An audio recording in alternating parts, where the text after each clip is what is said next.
have this approach where we're searching for the subjective aspect of the exploration. So what is my feeling when I'm in this place? How I feel the scale of the environment.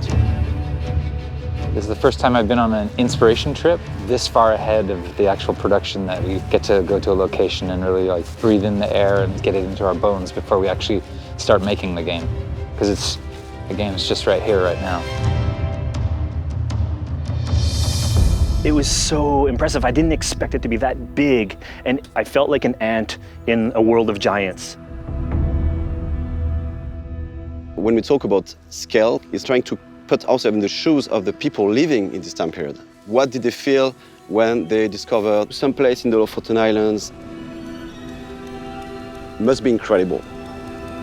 So you have to play with proportions, you have to play with contrast to make sure that you bring this feeling you have when you are in the real place. We are now about to enter the kingdom of the most wealthiest and powerful chieftain in this area.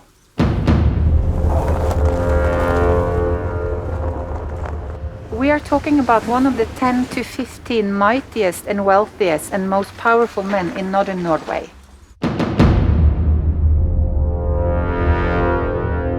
It is very interesting because it brings you back in the times and you have a very strong immersion. It's like the fantasy of being in a time machine and being able to travel back in time and be there. So raise your glasses!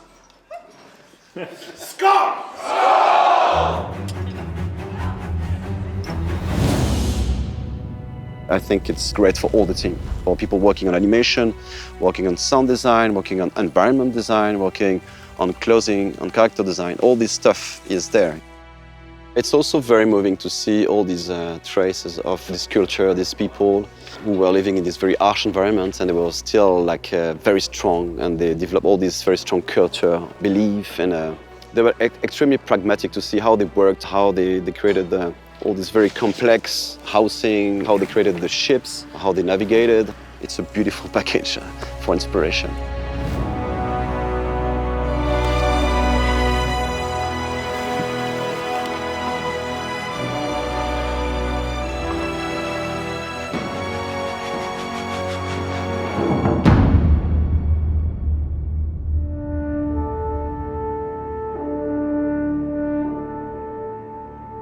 I was really expecting to visit UK, so for me the challenge was how can we bring interesting flavor to all these biomes, all this landscape? How can we make this world interesting for the player? In terms of artistic vision, it's a composition of the landscape. All the layers of history, seeing the ruins next to the landscape.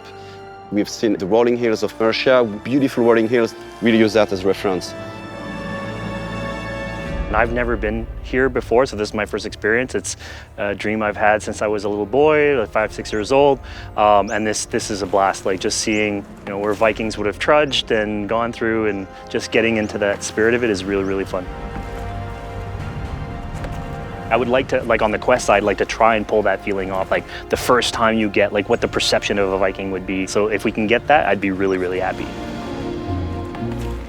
We have to make creative decisions about what we want to bring in the game. What are the iconic elements I want to bring to the game because they are interesting. It's really about creating magical moments in this world, using all these iconic places we visit as inspiration.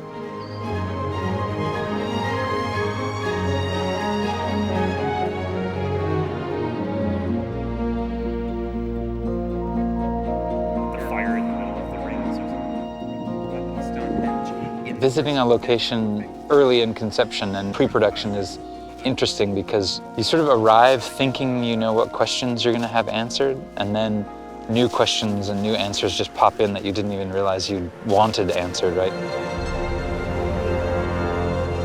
All these moments are going to impact and give us a strong inspiration. We've been watching videos, we've been watching a lot of photos, documentaries, but being there is going to really bring the immersion and, I would say, the inspiration to the next level.